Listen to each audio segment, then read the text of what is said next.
ఎంతసేపు చెప్పమంటారు? మీరే చెప్పండి. ఎందుకంటే 9 గంటలకి ప్రారంభించుకుందామంటే అందరూ చక్కగా 10 గంటలకు వచ్చారు. పావుతక్కువ 10 గంటలకు వచ్చారు, 10 గంటలకు వచ్చారు కదా. ఎవరు ఎలా వచ్చినా అది లెక్కల్లోనికి రాదు, కానీ ముగింపే లెక్కలోకి వస్తుంది కదండి. ముగింపే 9 గంటలకు అన్నారు, 11:30కి ముగించారు అని అంటారు కదండి. అందుకే ఇప్పుడు ఎంతసేపు వాక్యం పంచుకుందాం, చెప్పుకుందాం. వాక్యం చెప్పుకుందాము అంటే మనం కాదు కదా చెప్పేది వాక్యం. నేనైతే మీరందరూ చాలా జ్ఞానులు, మాటకారులు. నేనేమో చాలా బలహీనరాల్ని, నాకు మాట్లాడటం రాదు. చెప్పేది నేను కాదని నేను అనుకుంటున్నా. ఎవరు చెప్పినా ఇక్కడ నిలబడి గాడిదని నిలబెట్టినా ఏం చేస్తుందండి? దేవుడు వాడుకోవాలంటే గాడిదతో అయినా మాట్లాడుకుంటాడు. మనలో ఏమీ లేదు, మనమేం కాదు మాట్లాడేది. అయితే దేవుని వాక్యం వినాలి అని ఉందా? లేకపోతే షుగరు, బీపీ, ఇంకా వేరే నీరసాలు, ఇంకా వేరే సమస్యలు అని ఉందా? ఏదేమైనా దేవుని వాక్యానికి న్యాయం చేద్దాం, దేవుని వాక్యాన్ని విందాం. దేవుని వాక్యమే మనల్ని వారమంతా నడిపిస్తుంది, ఈ వారమంతా జీవింపచేస్తుంది. కాబట్టి పరిశుద్ధాత్మనికే వదిలేద్దామండి ఈ సమయాన్ని. దేవునికి మహిమ కలుగును గాక. దేవుని జయలక్ష్మి గారు చెల్లెల కొరకు మీరు అనుదిన ప్రార్థనలో జ్ఞాపకం చేసుకోండి. ఆమె చక్కగా మళ్ళీ ఇండియాకు తిరిగి వచ్చేటట్టుగా మీరు అనుదిన ప్రార్థనలో జ్ఞాపకం చేసుకోవాల్సిందిగా మనం చేస్తున్నాను. వాక్యం విందామండి. ఆదికాండము 2వ అధ్యాయము 16వ వచనము. మరియు దేవుడైన యెహోవా ఈ తోటలో ఉన్న ప్రతి వృక్ష ఫలములను నీవు నిరభ్యంతరముగా తినవచ్చును. అయితే మంచి చెడ్డల తెలివినిచ్చు వృక్ష ఫలములను తినకూడదు. నీవు వాటిని తినుదినమున నిశ్చయముగా చచ్చుదవని నరుని ఆజ్ఞాపించను. చాలండి, చిన్న ప్రార్థన చేసుకుందాం. మహాపరిశుద్ధమైన ప్రేమగల తండ్రి, మహోన్నతుడానికి స్తోత్రాలు, జీవము కలిగిన దేవానికి స్తోత్రాలు. ఈ సమయంలో ప్రవ్వా ఇంకో మరి మీరు తోడుగా ఉంటూ నడిపిస్తున్న విధానం కొరకే వందనాలు. చదవబడిన లేఖన భాగాన్ని విరిచి మా కొట్టించండి స్వామి. మీరు నాతోనూ మాతో మాట్లాడండి స్వామి. ఈ లోకంలో బ్రతకటానికి నీ మాట మాకు కావాలి, నీ మాట మాకు అనుగ్రహించండి ప్రవ్వా. నన్ను సంపూర్ణంగా మీ సులువు చాటు మరుగుపరుచుకోండి తండ్రి. కొలతలేని ఆత్మతో నింపి నాయన నీ మాటలతో మమ్మల్ని అందరినీ బలపరిచి నడిపించమని ఈ సమయాన్ని నీ దయగల హస్తాలకు అప్పగించుకుంటూ, మా మనసులోనే ఈ ప్రాంతాన్ని అన్నిటినీ నీ దయగల హస్తాలకు అప్పగించుకుంటూ, వాక్యము ధారాళముగా రానీయకుండా ఆపు చేస్తున్న చీకటి శక్తులు లయపరచమని, నీ కృప సమృద్ధిగా దయచేయమని స్తుతించి ప్రార్థించి యేసయ్య నామములు అడిగి వేడుకుంటున్నాము తండ్రి. దేవుని వాక్యం ఇక్కడ సెలవిస్తుందండి. మరియు దేవుడైన యెహోవా ఈ తోటలో ఉన్న ప్రతి వృక్ష ఫలములు నీవు తినవచ్చు అని దేవుని వాక్యం సెలవిస్తుంది. ఎవరితో చెప్తున్నారండి ఈ మాట? ఆదాము అవ్వతో దేవుని వాక్యము ఈ మాట దేవుడు సెలవిస్తున్నాడు. అయితే ప్రయాస అంశం ఏంటండి? ప్రయాస. ఈ ప్రయాస ఎక్కడి నుండి వచ్చింది? ఈ ప్రయాస ఎక్కడికి ముగిస్తుంది? వాక్యాన్ని ధ్యానిద్దామండి, గమనించండి. ప్రయాస ఎక్కడి నుండి ప్రారంభమైంది, ప్రయాస ఎక్కడి నుండి ముగించబడుతుంది అని దేవుని వాక్యం చూద్దాం. అయితే దేవుని వాక్యంలో, చదవబడిన వాక్యంలో దేవుడు అంటున్నాడు, మానవుని కలగజేశాడు. మానవుని కలగజేయక ముందు మానవుడికి కావలసినవన్నీ కలగజేశాడండి. ఏం చేశాడండి? నేను పరిచర్యకు రాకముందు, నా వివాహమైన కొత్తలోనే, ఎప్పుడు మా చిన్నాడు పడుచు గీతున్నారు కదా, ఆమె సంఘంలో నా విశ్వాసాన్ని చూసామే. అప్పట్లోని నేను మామూలుగానే ఉండేదాన్ని. నా ప్రార్థన ఇది చూసి వాళ్ళ సంఘంలో వాక్యం చెప్పించుకోవాలని ఆశ కలిగింది వదినకు. అయితే అప్పుడు నేను వాక్యం చెప్పటం కానీ ఇంకా ఇలాంటి ఏమీ లేదు. వదినకి ఎందుకో దేవుడు ప్రేరేపించి వారి సంఘంలో వాక్యం చెప్పించాలని ప్రేరేపణ కలిగి ఒక్కొక్క ఆల్ నైట్కి ఒక్కొక్క సేవకులు తీసుకొస్తారు, యెహోషువ పాస్టర్ గారు. అయితే ఒక ఆల్ నైట్కి నన్ను పిలవటం జరిగింది. అప్పుడు నాకు చాలా భయంతో ఉండేదాన్ని, చాలా పిరికిదాన్ని. ఆయన పిలిచారు, వదిన కూడా చాలా బలవంతం చేశారు. అప్పుడు ఇంకా దేవుని పిలుపు వచ్చింది కదా అని చెప్పి నేను ఫస్ట్ రానని చెప్పాను, కానీ తర్వాత మళ్ళీ బలవంతం చేయటంతో ఒప్పుకోవడం జరిగినప్పుడు నేను దేవుని సన్నిధిలో కనిపెడుతున్నాను, ఎక్కువ ప్రార్థన చేస్తున్నాను. ప్రభువా, మరి నేను అక్కడ ఏం మాట్లాడినయ్యా నాకైతే తెలియదు కదా అన్నప్పుడు, ఆదికాండం నేను మామూలుగా చదువుకుంటున్నప్పుడు దేవుడు నా మదిలో కొన్ని మాటలు పెట్టాడండి. నేను ఫస్ట్ ప్రసంగించిన ప్రసంగం అది, బయట ప్రసంగించిన ప్రసంగం. దేవుడు అద్భుతంగా నా హృదయంలో అద్భుతంగా మాట్లాడాడు. అక్కడ వారందరూ కూడా చాలా ప్రభావితం అయ్యారండి. నన్ను ఇప్పటికీ వాళ్ళు మర్చిపోలేరు. అయితే దేవుడు మాట్లాడుతూ వచ్చాడు. దేవుడు అన్నాడండి, మానవుణ్ణి కలగజేయక ముందే నేను సమస్తమును అన్నీ సమకూర్చిచ్చాను. ఆ తర్వాత ఎవరిని కలగజేశాడండి? ఇప్పుడే మనం అందరము కూడా అది లేదు ఇది లేదని ఏం చేస్తున్నాం? భయపడుతూ ఉంటున్నాం, సందేహపడుతున్నాం. ప్రతిదినము మనల్ని వెంబడించేది ఇదే కదండి, ఇది లేదు అది లేదు అని. పోనీ అన్నీ సమృద్ధిగా ఉంటే ఆరోగ్యము ఉండదండి. అన్నీ ఏదో ఒకట కొలత మానవుడికి. ఈ కొలత వల్ల ప్రతి మానవుడు కూడా ప్రయాసపడుతున్నారండి. ఏం పడుతున్నారు? ప్రయాసపడుతున్నారు. పుట్టినది మొదలుకొని వృద్ధాప్యం వరకు కూడా ప్రతి మానవుడు ఏంటండి? ప్రయాసతోనే ఉన్నారు. అందుకని ఇక్కడ దేవుడు అసలు ప్రయాస అనేది ఎందుకంటే ఎలా వచ్చిందంటే, మరి మానవుల కన్నా ముందుగానే దేవుడు అన్నీ ఇచ్చేశాడు కదా, ఇంకా మానవుడు ప్రయాసపడవలసిన అవసరం ఏముంది? దేవుడు సమస్తమును అనుగ్రహించేశాడు, అన్నీ ఇచ్చాడు కదండి. మనం కొన్ని వాటిల్నే కొనుక్కుంటున్నాం, అసలైన ఏమీ కొనుక్కోవట్లేదు. మనం అసలైనవి కొనుక్కోవాలంటే మన శక్తి కానీ మన సంపాదన కానీ సరిపోదండి. గాలి కొనుక్కోవాలంటే కొనుక్కోగలదమా అండి? దేవుడు ఎంత కృపామయుడండి. ఆ గాలిని ఎంత ఉచితంగా మనం అనుభవిస్తున్నాం, అది ఎలా పొందుకుంటున్నామో కూడా గ్రహింపుకు రాకుండా మనము పీల్చేస్తున్నాం, వదిలేస్తున్నాం కదా, గాలిని వాడుకుంటున్నాం కదా. భూమి ఆకాశములు ఉచితంగా వాడుకుంటున్నాం కదా, అగ్ని ఉచితంగా వాడుకుంటున్నాం, నీరు, ఇలాగా ప్రతిదీ దేవుడిచ్చిన పంచభూతాల్లో దేవుడు మనకు అనుగ్రహించినవన్నీ కూడా ఉచితంగానే. మన కొన్నిట్లకి మనం బాధ్యతలు, మన కొన్ని విలువలు తెలియాలని ప్రభువు మనకి కొన్ని కొనుక్కునేటట్టుగా చేశాడు ఆయన కదండి. అయితే మరి ఈ రీతిగా ఉన్న దేవుడు, ప్రతిదీ ముందుగానే అనుగ్రహించిన దేవుడు మరి ఎందుకు ఈ మాట సెలవిస్తున్నాడంటే, మనం చదవబడిన వాక్యంలో ఏదేను తోటలో మానవుని సృజించి పెట్టి అన్ని పళ్ళు దేవుడు అనుగ్రహించి అవ్వకు ఏమి పొయ్యి అంటించి వండవలసిన అవసరము లేకుండా దేవుడు చేశాడండి కదండి. అవ్వమ్మ ఏమైనా పొయ్యి అంటించిందా? లేదు కదా, అంటించలా. చక్కగా అవ్వ ఆదాము కూడా ఏమైనా స్వేచ్ఛ చేశాడండి భూమిని? ఏమీ లేదు. వాటికి అయ్యే పండేవి, వాళ్ళు చక్కగా తినేవారు, తినాలనిపించినప్పుడు చక్కగా ఉండేవారు. ఇంత సుఖముగా సౌఖ్యంగా ఉండే వీరిని, మానవుల్ని ఎందుకు ఇంత దెబ్బ తినవలసి వచ్చింది? ఎందుకు ఇంత ప్రయాస పడవలసి వచ్చింది? దేవుడు అన్నాడు కదా, ఈ వృక్ష ఫలములు నీవు తినకూడదని ఎలా చెప్పాడంట? ఖచ్చితంగా చెప్పాడంట, తినొద్దు అని. ఈ మాట వారు విన్నారు కానీ ఏం పెట్టలేదండి.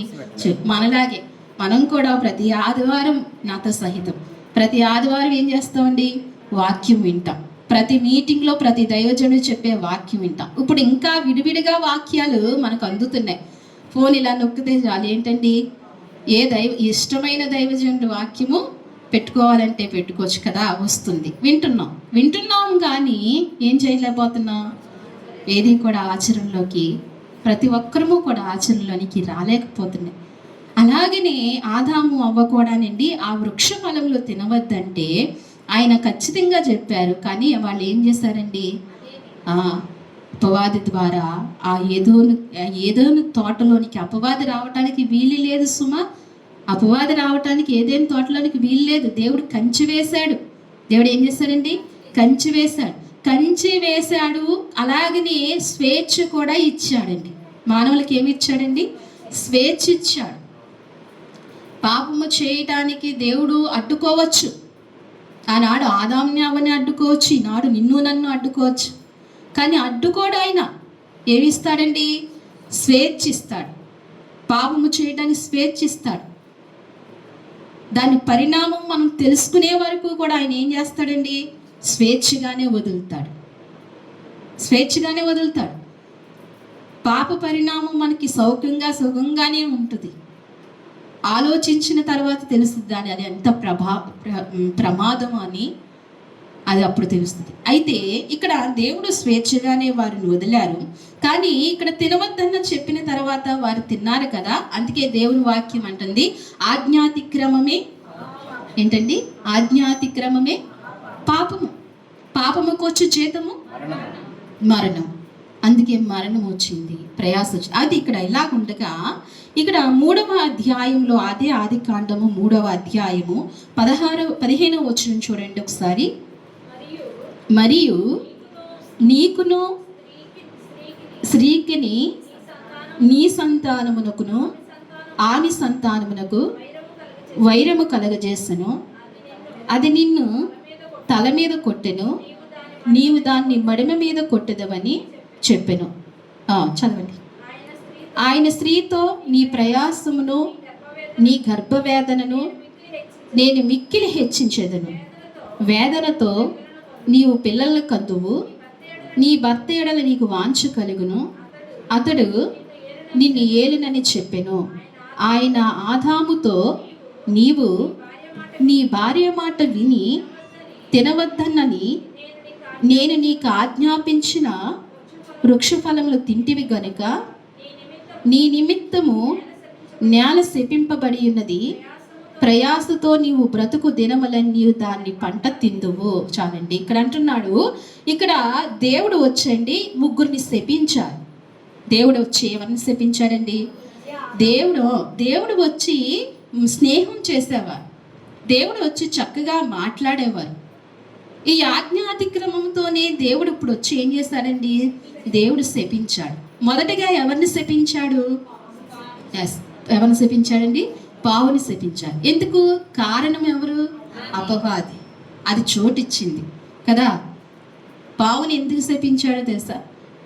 అపవాది అంటండి జంతువులన్నిటి దగ్గరికి వచ్చి నాకు ఒకసారి నీ హృదయం ఇస్తావా అని అడిగాడంట. ఎవరు? అపవాది. ఫస్ట్ పులి దగ్గరికి వెళ్ళి అడిగాడంట, నాకు నీ హృదయం ఇస్తావా ఒకసారి, నువ్వు ఏదేని తోటలోనికి వెళ్ళు, దేవుడు కలగజేసిన మా ఆదాము దగ్గరికి అవ్వ దగ్గరికి వెళ్ళని చెప్పంటే నేను వెళ్ళను. నా దేవుడు ఈ అడవికంతటికి నన్ను రాజుగా సృష్టించాడు, నేను ఆ పనినే నేను చక్కగా నిర్వర్తిస్తానని చెప్పి సింహం తప్పుకుంది, పులి తప్పుకుంది, ఏనుగు తప్పుకుంది. అట్లాగే ఈ పరిణామాలు దేవుడు ఏదైతే ఇచ్చారో వాటితోనే అవి సంతృప్తి కలిగి అపవాదికి ఎంత మాత్రమూ చోటు ఇవ్వలేదు. అయితే చివరికి పాము దగ్గరికి వెళ్ళేటప్పటికి పాము అంది, రా వాడుకో అంది, నాలాగా మీలాగా హృదయమే కదా వాడుకో అంది. అంతే, వెళ్ళాడు. ఎవరిలోకి వెళ్ళి? సర్పంలోనికి వెళ్ళాడు. అందుకే సర్పం అండి గతంలో దేవుడు సృష్టించినప్పుడు దానికి కాళ్ళు ఉండేయంట. ఏముండేయండి? కాళ్ళు ఉండే. శపించబడిన తర్వాత అది నేలను ప్రాకటం మొదలైంది. పాము చోటిచ్చింది. పాము ద్వారా ఏదైనా తోటలోకి వెళ్ళారు. అక్కడ జరిగించవలసిన కార్యము అపవాది జరిగించాడు. అందుకే మొదటగా దేవుడు వచ్చి పావును శపించడం జరిగింది. నీవు నేలను ప్రాకుతావు, మన్ను తింటావు. ఏం తింటావండి? మట్టే తింటది. అయితే స్త్రీ సంతానము నీ తలను కొడుతుంది, నువ్వేమో స్త్రీ నీ మడిమ మీద కాటు వేస్తావు. అసలు స్త్రీ సంతానం అంటే ఏంటి? ఇప్పుడు సంతానం అందరూ కూడా స్త్రీ పురుషులు లేకుండా సంతానం కలుగుతుందా అండి? కలగదు. అది సైన్స్కి విరోధం. మరి స్త్రీ సంతానం ఏంటి? అసలు పురుషుని సంతానమే కదా అని అందరము. మరి స్త్రీ సంతానం ఏంటి?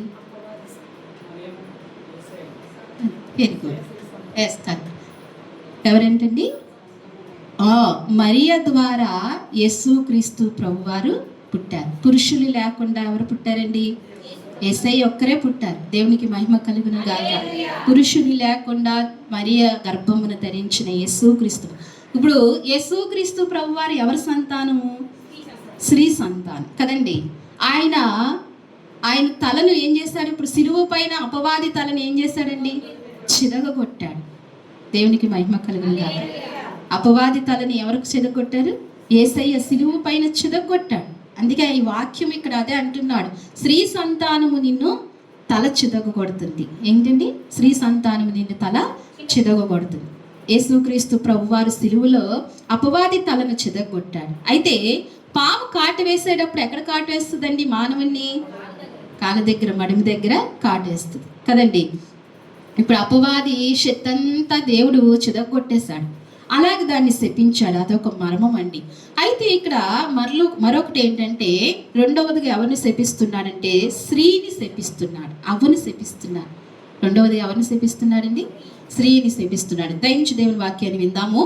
ఆయన స్త్రీతో నీ ప్రయాసమును నీ గర్భవేదనను నేను మిక్కిలి హెచ్చించానండి. ఇక్కడ అంటున్నాడు ఏం హెచ్చించాడంటండి? నీ ప్రయాస ఏంటండి? ఆ అవ్వతో చెప్తున్నాడు దేవుడు, నీ ప్రయాస మిక్కిలి హెచ్చించాను.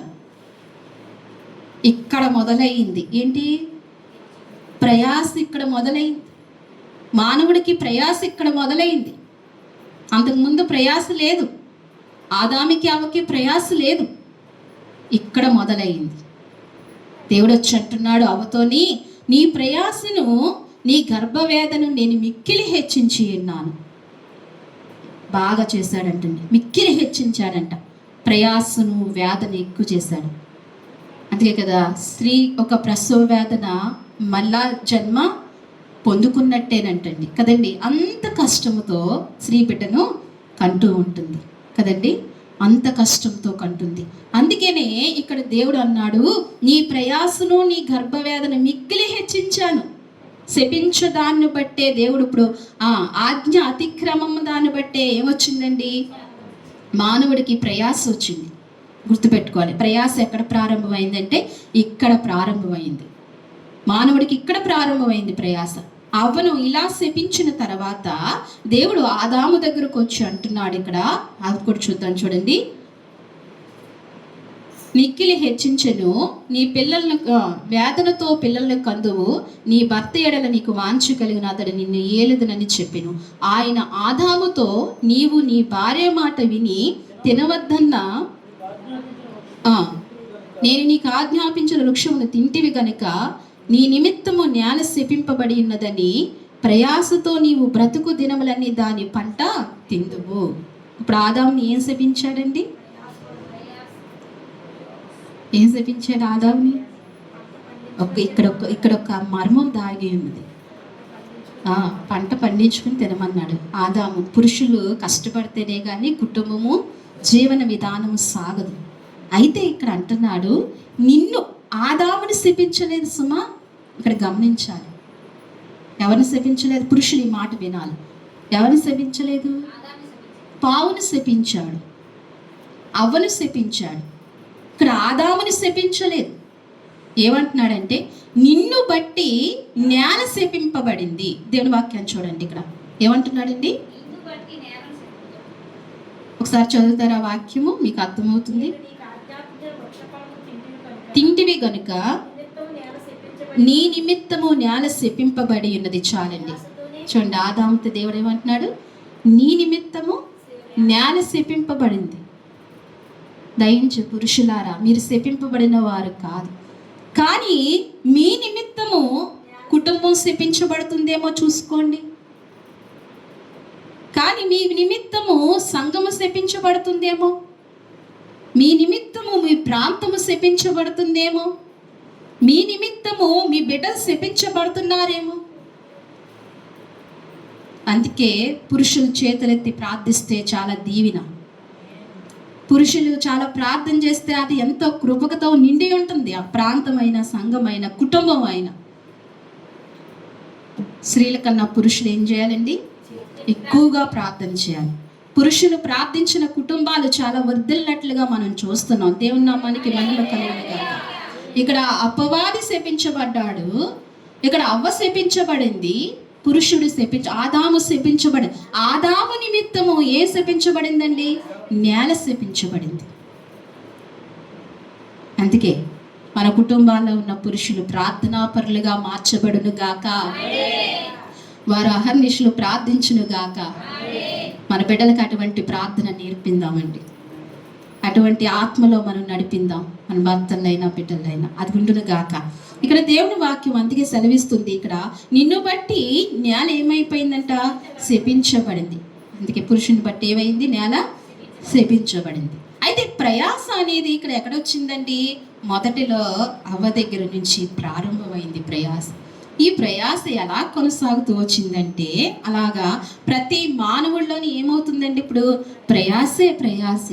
భూమి మీద తల్లి గర్భంలో వచ్చిన భూమి మీద పడగానే ఆ బిడ్డకి ఏంటండి? ప్రయాస. మరలా భూగర్భంలో వెళ్ళే వరకు కూడా మానవుడికి ఏంటండి? ప్రయాసే. నీకేంటమ్మా బాధ, నువ్వు చక్కగా ఉన్నావు కదా అంటారు కదా. ఎవరి బాధ ఇంకొకరికి తెలియదు. ఇంకొకరు ఏమంటారు? పై రూపాన్ని చూసి నీకేంటి బాగానే ఉన్నావు కదా, ఆవిడకేంటి బాగానే ఉన్నారు కదా అని మనం అనుకుంటూ ఉంటాం. ఎవరి బాధ వాళ్ళదే, అది దేవుడికే తెలుసు. నేను ఒక కుటుంబాన్ని దర్శించడానికి వెళ్ళినప్పుడు తల్లి భారంతో ఎప్పుడు అలా చెప్పుకోలేదు. ఒక తల్లి బాధ చెప్పుకున్నారు. ఆ తల్లి బాధ చెప్పుకుంటే నిజమే కదా అని చాలా బాధ కలిగింది. గుండెల్లో పైకి నవ్వుతూ ఉన్న గుండెల్లో ఏముంటుందండి? గుండెల్లోతుల్లో ఎంతో వ్యాధన ఉంటుంది. అందుకే ప్రతి వ్యక్తిని మనం చులకనగా చూడకూడదు. చాటి మనిషిని మనం ప్రేమించాలి. చాటి మనిషిని మనం అర్థం చేసుకోవాలి. చులకనైన మాటలు మాట్లాడటం కానీ, చులకనగా ఉండటం కానీ మనం అసలు చేయకూడదు. ఏదన్నా ఉంటే దేవుడు చూసుకుంటాడు. వారిది ఏదైనా ఉంటే దేవుడు చూసుకుంటాడు. దేవునికి అప్పగించండి. అంత మనసు మనకు రావాలి. ఎందుకంటే వాళ్ళు ఏ మనసుతో ఉంటారో తెలియదు కదా. అవతలి వ్యక్తి ఏ మనసుతో ఉండి మన కొరకు ప్రార్థన చేస్తే తిరిగి మనం ఏమైపోతాం?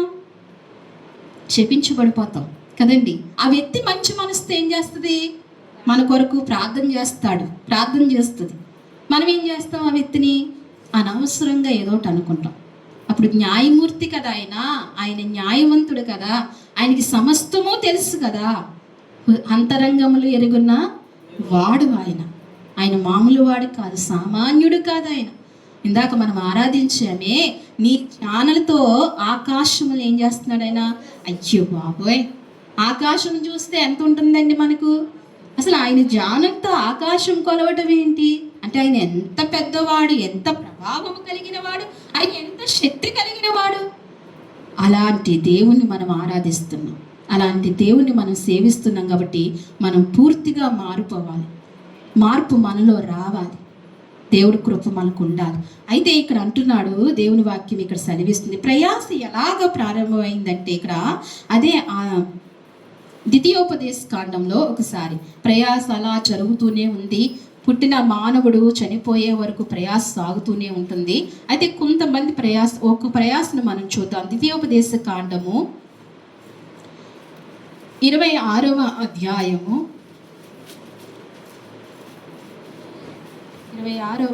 7వ వచనం చూడండి.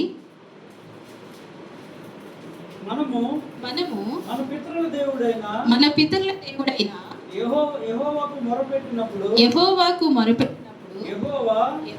మన మొరను విని మన బాధను ప్రయాసమును మనకు కలిగిన హింసను చూచెను. అప్పుడు యెహోవా బాహుబలము వలనను చాపిన చేతి వలనను మహాభయము వలనను సూచక్రియల వలనను మహత్కార్యముల వలనను ఐగుప్తులో నుండి మనల్ని రప్పించి ఈ స్థలములకు మనల్ని చేర్చి పాలు తేలు ప్రవహించు దేశమై ఉన్న ఈ దేశమును మనకిచ్చును. చాలండి, ఇక్కడ అంటున్నాడు కదా, ఐగుప్తులో మనం హింస పెట్టిన మన బాధలన్నీ మన మీద కఠిన బానిసత్వం మోపగా మన పితరుల దేవుడైన యెహోవాకు మొరపెట్టినప్పుడు. చాలండి, ఇక్కడ అంటున్నాడు కదా, ఇక్కడ ఇశ్రాయేలు ఐగుప్తులో మొరపెట్టారు. ఎవరికి? వాళ్ళ పితరుల దేవుడైన యెహోవాకు మొరపెట్టారు ఇశ్రాయేలు ఐగుప్తులో.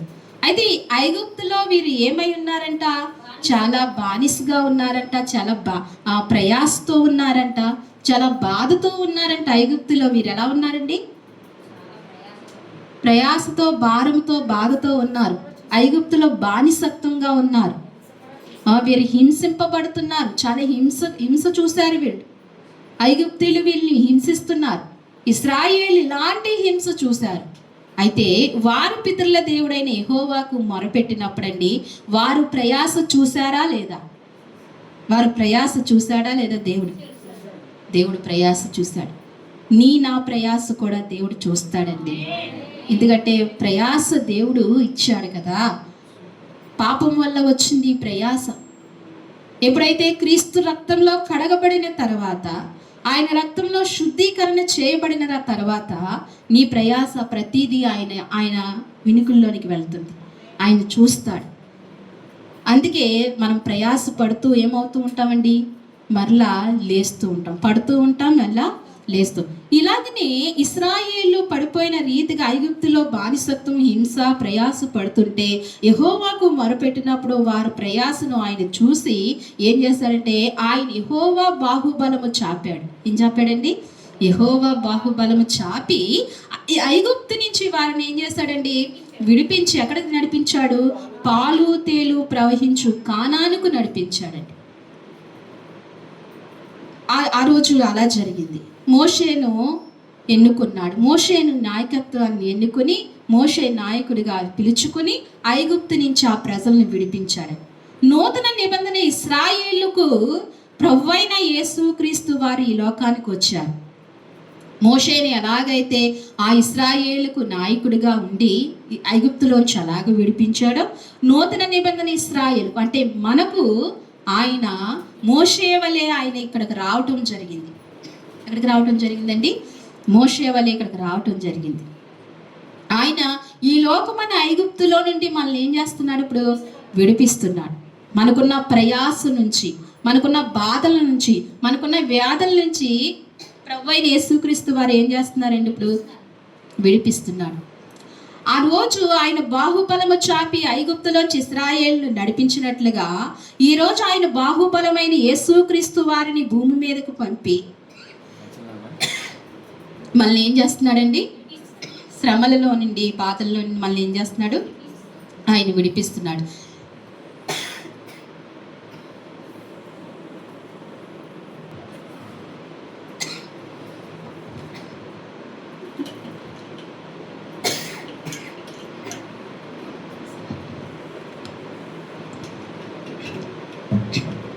దేవునికి మహిమ కలుగును గాక. అయితే ఇక్కడ ఆ రోజు ఇశ్రాయేలుని దేవుడు ఎలాగైతే ఆయన బాహుబలంతో ఎలాగైతే విడిపించాడో, ఇప్పుడు కూడా నూతన ఇశ్రాయేలును ప్రభువైన యేసుక్రీస్తు వారు బాహుబలము చేత మనల్ని ఏం చేస్తున్నాడండి? మన ప్రయాసం నుంచి, మన కష్టముల నుంచి, బాధల నుంచి ఆయన మనల్ని విడిపిస్తున్నాడు. మన ప్రయాసలో ఉండేవారము కాదు. మన ప్రయాసను విడిపించే గొప్ప దేవుడు.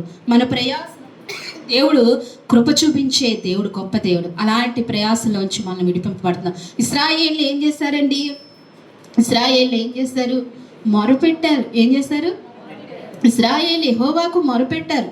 వారు పితరుల దేవుడైన యెహోవాకు మొరపెట్టారు. మరి ఈరోజు మనం మొరపెడుతున్నామా? ఎప్పుడు చూసినా ప్రయాస మీదే మనసు కదండి. దేని మీద మనసు? మనం పడుతున్న ప్రయాస మీదే మనసు. ఆ ప్రయాస విడిపింపబడే మార్గం ఒకటి ఉందని మొరపెట్టాలనే ఆలోచన ఒక్కరికి కూడా నేటి దినాలలో విశ్వాసులకి సన్నగిల్లిపోతుందండి. ప్రార్థన చాలా తక్కువైపోతుంది. ప్రార్థన చాలా సన్నగిల్లిపోతుంది. ప్రార్థనా జీవితాలు పడిపోతున్నాయి. అయితే అబ్రహాం అంటాడు, పడిపోయిన బలిపీఠాలను ఏం చేస్తూ వచ్చాడంటే అబ్రహాము కట్టుకుంటూ వచ్చాడంట. అంటే బలిపీఠాలు పడిపోయినా మరలా ఏం చేయాలి? పడిపోయినట్టుగానే ఉంచకూడదు.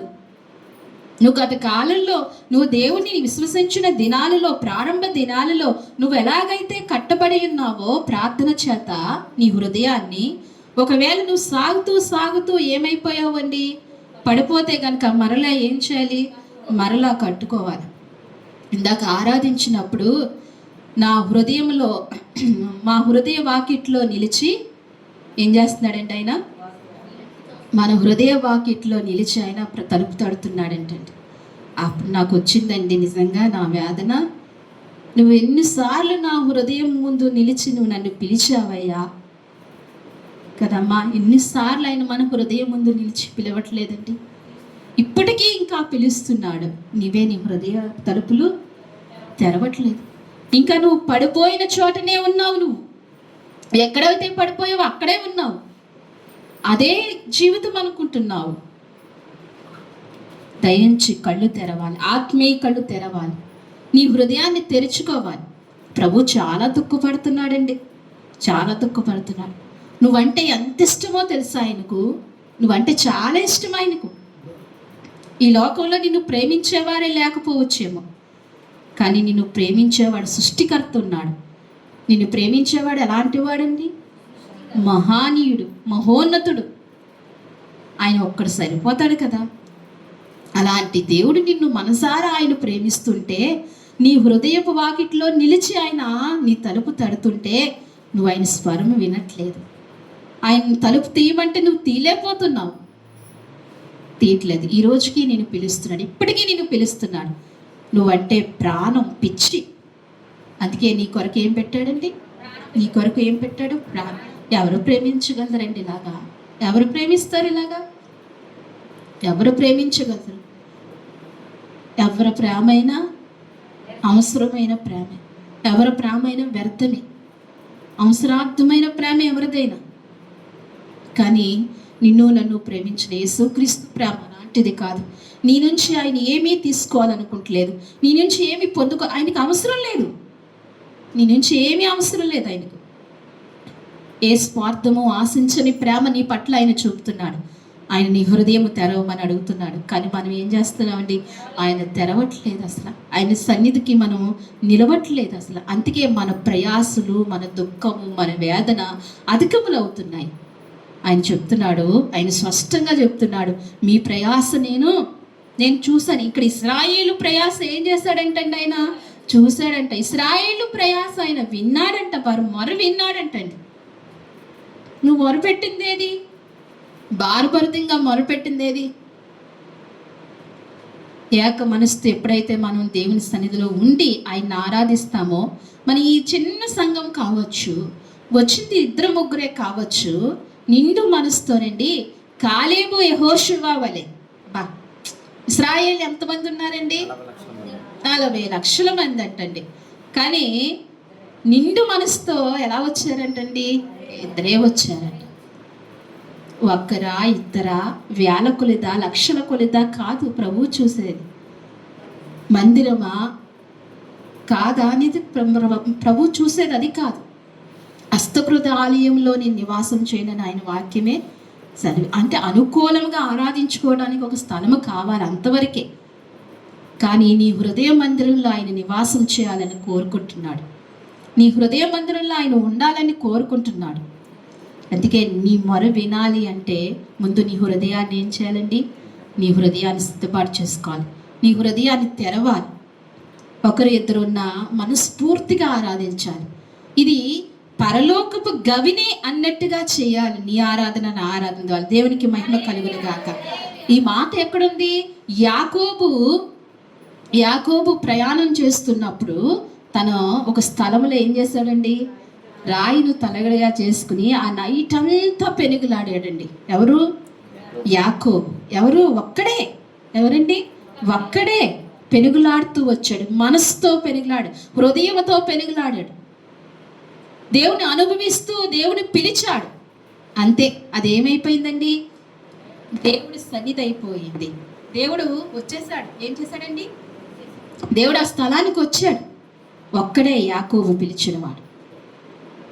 ఇక్కడ వచ్చిన ప్రతి ఒక్కరూ కూడా, చిన్నల మొదలు పెద్దల వరకు కూడా ఆత్మతో మనసుతో ఆరాధిస్తే గనక నిజంగా ఇది పరలోకపు గవిని అనేక మేలులు దేవుడు మహిమలు చేయిస్తున్నాడు. దేవునికి మహిమ కలుగును గాక. ఆమేన్. ఇక్కడ దేవుడు అంటున్నాడు, అయితే వాక్యము చాలా ఉందండి, నేను ముగించి మరలా వారం కొనసాగిస్తాను. అయితే ప్రయాస అనేది ఎక్కడ మొదలైందన్నాము కదండి? మొదటి మానవుడి దగ్గర ప్రయాస మొదలైంది. ఇంకా ప్రయాస కొనసాగుతూనే ఉంది. మధ్యలో ఈ ప్రయాసను దేవుడు ఏం చేస్తున్నాడండి? చూస్తున్నాడు, వింటున్నాడు. నీ ప్రయాస, నా ప్రయాస దేవుడు చూస్తున్నాడు, వింటున్నాడు. అదే ప్రయాస ఎక్కడ ముగింపబడుతుంది అనేది మరలా వారం మనం చూసుకుందాం. అయితే ఈ ప్రయాసలో మనం దేవునికి ఏమి ఇవ్వాలండి? మనసు ఇచ్చి, హృదయాన్ని ఇచ్చి, ఆయన మన హృదయ తలుపులు తెరిచి, నా హృదయ సింహాసనం మీద నువ్వు ఆసీనుడు అయ్యయ్యా అని ఒక్కసారి నువ్వు మనసారా కేకేస్తే గనక, ఆయన నీ హృదయం మీద సింహాసనం వేసుకుంటే గనక నువ్వు ఏ విషయంలో ప్రయాసపడవలసిన అవసరం లేదు. దేవునికి మహిమ కలుగును గాక. ఆ దేవుడే నీ ప్రయాసనంతటిని ఏం చేస్తాడండి? తీరుస్తాడు. నీ హృదయ భారాన్ని, నీ హృదయ వ్యాధులను ఆయన తీరుస్తాడు. నీలో విశ్వాసము, నీ హృదయంలో ఆయన సింహాసనము ఖచ్చితంగా ఉండాలి. నీలో విశ్వాసము, నీ హృదయంలో ఆయన సింహాసనం ఉంటే గనక నీ జీవితం మహోన్నతమైన జీవితంగా దేవుడు చేయబోతున్నాడు. దేవునికి మహిమ కలుగును గాక. ఈ మాటలు మీ హృదయాల్లో దేవుడు వినికింప చేయను గాక. ఆమేన్. ప్రార్థన చేసుకుందామండి. దయించి మోకరించినట్లయితే ఒక్క నిమిషము పాటు ప్రార్థన చేసుకుందాం. ప్రభు పరిశుద్ధాత్మ దేవుడు నీతో నాతో మాట్లాడుతూ వచ్చారు. ఆయన ప్రేమ కలిగిన వాడు, ఆయన శక్తి కలిగిన వాడు. మనసారా ఏకీవిద్దాం, ప్రార్థన చేద్దాం. ప్రభా, ఇంతవరకు మీరు నాతో మాట్లాడుతూ వచ్చారు. అవునయ్యా ప్రభా, ఆనాడు అయినా ప్రభా ఏదేను తోటను మించి ప్రభా ఆ వృక్ష ఫలములన్నీ తినమని చెప్పావు, ఒకటి తినవద్దని చెప్పావు ప్రభా.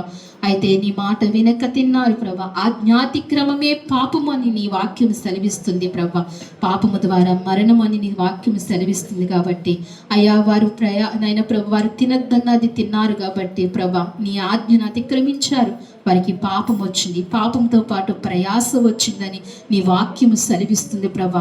ఈ ప్రయాసలో ప్రభా, ఈ ప్రయాసలో తండ్రి నాయనా నువ్వైనా విడిచిపెట్టలేదు ప్రభా. పాపానికి ఫలితంగా ప్రయాసను పెట్టావు, కానీ ఆ ప్రయాసను, ప్రాణన, ఆ బాధలు, ఆ కష్టములు నువ్వు చూస్తూనే ఉన్నావు ప్రభా. ఆది నుండి నువ్వు విడిపిస్తూనే ఉన్నావు, ఆది నుండి నువ్వు ఆదుకుంటూనే ఉన్నావు ప్రభా అని ప్రతి ఒక్కరం అడుగుదామా? విన్న వాక్యాన్ని బట్టి ఆనాడు ఇశ్రాయేలును విడిపించిన దైవమా, బాహుబలమా నీకు స్తోత్రాలు. ఈనాడు మమ్మల్ని కూడా ఈ లోకమనే ఐగుప్తు నుంచి, ఈ లోకమనే దాస్యము నుంచి మమ్మల్ని విడిపించిన దైవమా నీకు వందనాలు ప్రభా అని ప్రతి ఒక్కరము చెప్తాం. విన్న వాక్యాన్ని బట్టి మీరు బలపడండి, మీరు శక్తిని పొందుకోండి, ఆత్మను పొందుకోండి. ప్రార్థనలో గడుపుతాం. చిన్న ప్రార్థన తల్లి చిన్న ప్రార్థనలో నడిపిస్తారు.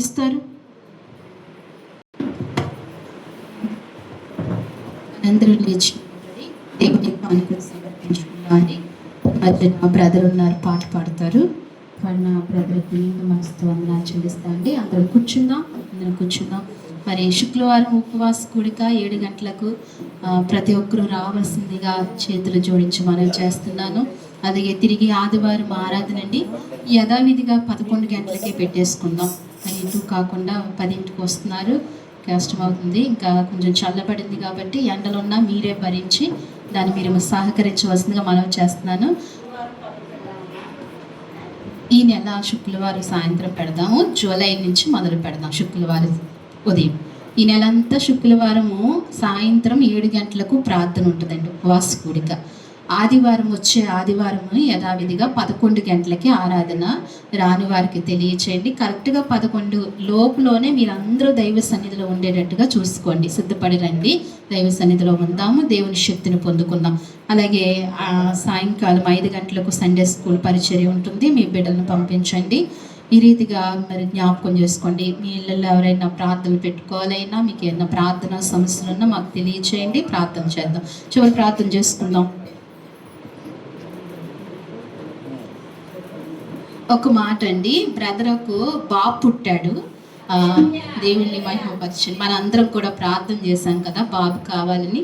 ఆ సిస్టరు శుక్రవారం వచ్చేవారు ప్రార్థనకి, మన పరిచర్యకి చక్కగా శుక్రవారం వచ్చేవారు, ప్రార్థనలు ఏకీవించేవారు. బాబు కావాలని కోరుకున్నారు. చక్కటి బాబును దేవుడు అనుగ్రహించినట్లుగా మనకు నిన్న తెలియజేశారు. బాబునిచ్చారు. ఇందరికీ దేవునికి మహిమ కలుగును గాక. ప్రార్థన చేసుకుందామండి. మహాపరిశుద్ధమైన ప్రేమగల తండ్రి, మహోన్నతుడానికి స్తోత్రాలు. జీవాధిపతి, జీవము కలిగిన దేవానికి స్తోత్రాలు. ఆది అంతమైన వాడానికి స్తోత్రాలు. నైనా ఇదిగో మరి ఈ సమయంలో ప్రభా, గడిచిన నా ప్రభు పరిశుద్ధ దినము నుంచి ఈ నా ప్రభు పరిశుద్ధ దినము వరకు కూడా మీ సజీవమైన రెక్కల చాటున నన్ను, సంఘ బిడ్డలని, మా కుటుంబాలన్నిటినీ మీరు క్షేమంగా ఉంచి నడిపించిన విధానం కొరకే వందనాలు, స్తోత్రాలు చెల్లిస్తున్నాం ప్రభా. ఈ ఆరాధనలో మీరు మాకు తోడుగా ఉండి నడిపిస్తూ వచ్చారు.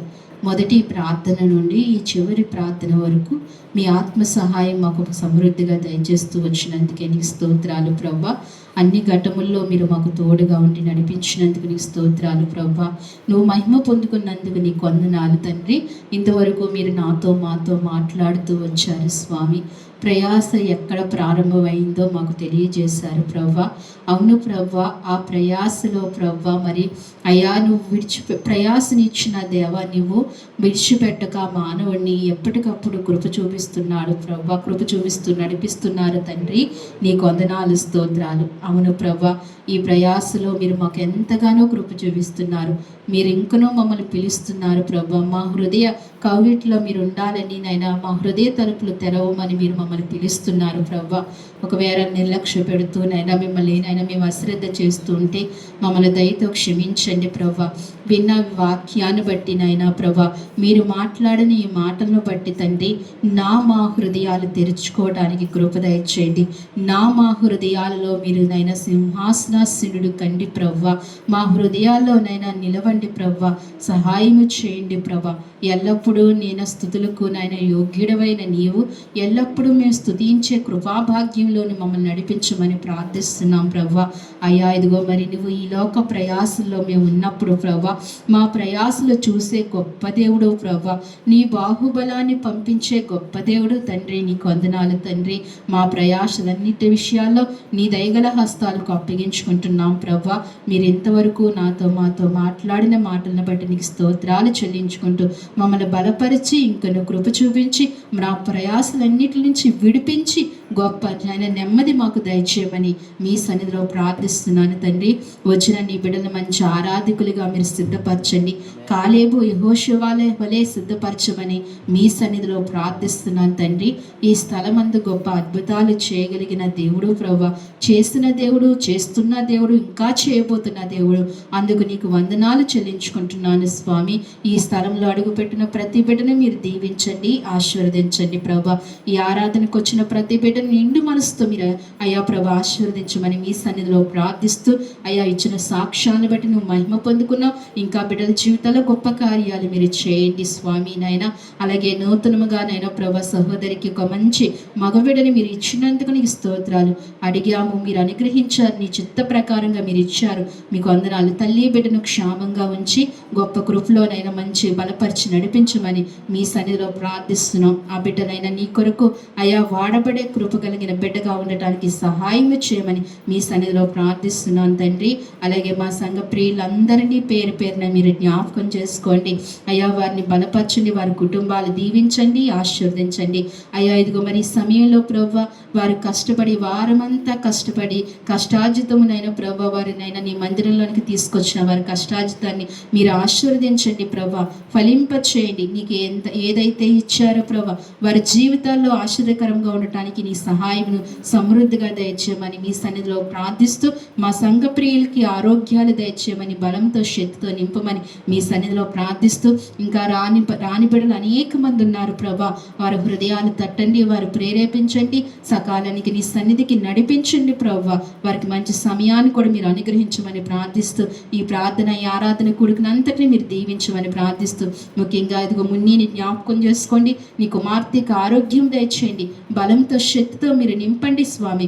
బిడ్డ ఎప్పుడు మానలేదు ప్రభా, మరి బలహీనంగా ఉండి ఈ వారం బిడ్డ ఆగింది. బిడ్డను బలపరచండి ప్రభా, మంచి స్వస్థతని బిడ్డకు అనుగ్రహించమని ప్రార్థిస్తూ అలాగే ప్రభా నీ దాసుని బలహీనతలు విడిపించండి ప్రభా. అయ్యా నీ దాసునికి ఉన్నానైనా ఎలర్జీ నుంచి విడుదల చేయండి ప్రభా. ఆ దురదలు తగ్గటానికి సహాయం చేయండి ప్రభా. శిరస్సు నుంచి పాదం వరకు మీరు ముట్టుకుని స్వస్థత దయచేయమని మీ సన్నిధిలో ప్రార్థిస్తున్నాను తండ్రి. బలపరచమని అడుగుచున్నాను తండ్రి. అలాగే ఈ సమయంలో అత్తయ్యని మీరు జ్ఞాపకం చేసుకోండి తండ్రి. అత్తయ్యకున్న బలహీనతలు విడిపించండి ప్రభా. ఆ చెవు, గొంతు, నాలుకను మంట నుంచి విడిపించండి ప్రభా.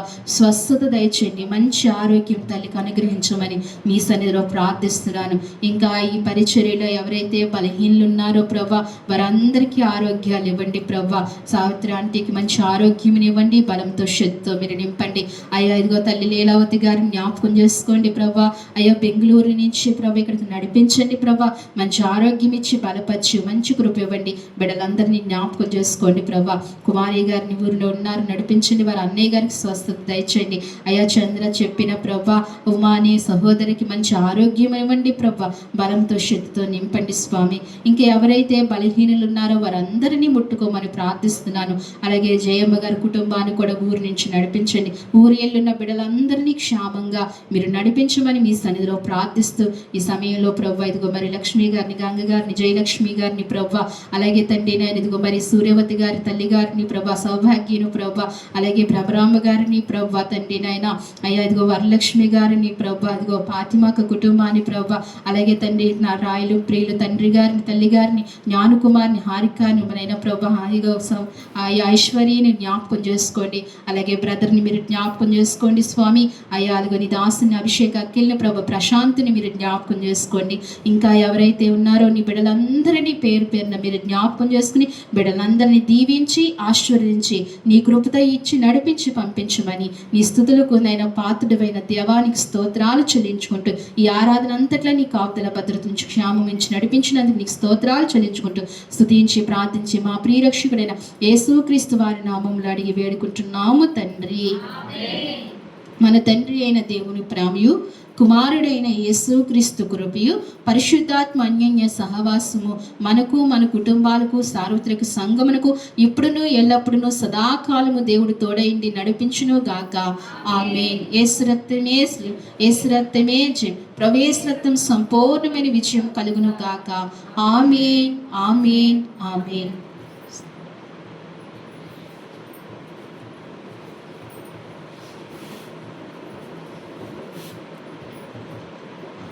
మీ అందరికీ నా వందనాలండి. మీ అందరికీ నా వందనాలు.